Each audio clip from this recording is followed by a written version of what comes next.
ఇలా రకుల్ రావు అని పెట్టినప్పుడు, డ్రామా రావు అని పెట్టినప్పుడు, గోడలు దూకుతున్నప్పుడు భాష ఎక్కడ దాకా పోతుంది?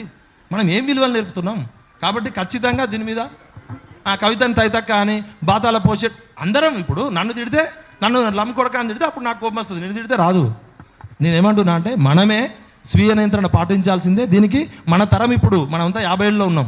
రేపు పొద్దున ఆ శ్రావ్య వాళ్ళు ఇంకా రేపు పొద్దున ఇదే జర్నలిజం అనుకుని ఇంకా ఆ తిరుపతి వాళ్ళు ఇందాక అంటున్నాడు ఆయన, మళ్ళీ నన్ను చూసి ఇదే జర్నలిజం అనుకుంటున్నాడు. అబ్బాయి పేరు తిరుపతి, ఆ తిరుపతి.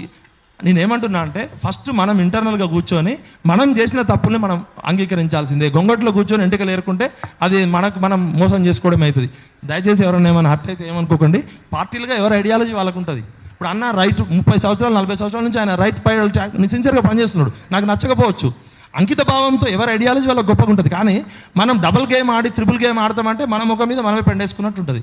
రేపు పొద్దున మనం ఏది ఇస్తే అదే రిటర్న్ వస్తుంది, ఇంకా స్పీడ్గా వస్తుంది.